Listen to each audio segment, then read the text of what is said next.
ఏమో లొకేషన్ పప్పు ఉప్పు పనికిరాదు అంటున్నారు. ఆ లొకేషన్ ఏమో రెడ్ డైరీలో మీ పేరు రాసి పెట్టుకున్నారు. నా పేరు రాస్తే పర్లేదు, ఎన్టీఆర్ పేరు కూడా రాసి ఉంటాడు ఫస్ట్. అంతేనా? నా పేరు రాస్తే పర్వాలేదు, నన్ను ఏం పేగలేడు. మీరు టీడీపీ గెలిస్తే రాష్ట్రం నుంచి పారిపోతారు, పక్క రాష్ట్రాలకు వెళ్ళిపోతారు కొడాలని. అంత సీన్ లేదు, ఇక్కడ భయపడేవాడు ఎవడు లేడు. మేము జగన్మోహన్ రెడ్డి గారికి నమ్మినటువంటి బంటులుగా వైఎస్ఆర్ కాంగ్రెస్ పార్టీ కోసం, ఈ రాష్ట్ర ప్రజల కోసం మేము పనిచేస్తున్నాం. కమ్మ సామాజిక వర్గం కొడాలని వెలేసింది, బహిష్కరించింది. ఆయన ఒక్కడే ఉంటాడు ఇప్పుడు అని అంటారు, నిజమేనా? ఇప్పుడు మా కాన్స్టిట్యున్సీలో 2,10,000 ఓటింగ్ ఉన్నారండి. 10,000 మంది కమ్మ సామాజిక వర్గం ఉన్నారు. వాళ్ళు వెళ్ళేస్తే 2,00,000 మంది గుండెలో పెట్టుకుంటారు.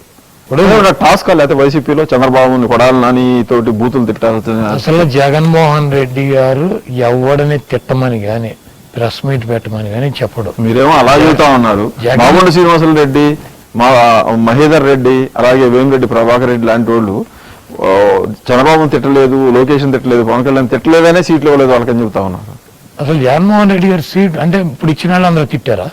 మీరందరూ తిడుతున్నారు, కొంచెం ఫాలో అవుతా ఉన్నారు. మరి ఎందుకు అది వచ్చింది వాళ్ళ విషయంలో, శ్రీనివాసులు రెడ్డి విషయంలో, వేమిరెడ్డి ప్రభాకర్ రెడ్డి విషయంలో, వీళ్ళకి మహేదర్ రెడ్డి విషయంలో? వీళ్ళకి ఏంటంటే విపరీతమైన డబ్బు మదం. ఎవడైనా మా డబ్బు చూసి, మా అందం చూసి, మా హైట్ చూసి, మా వెయిట్ చూసి మమ్మల్ని భరించాలి అన్నటువంటి దృక్పథంతో ఉంటారు.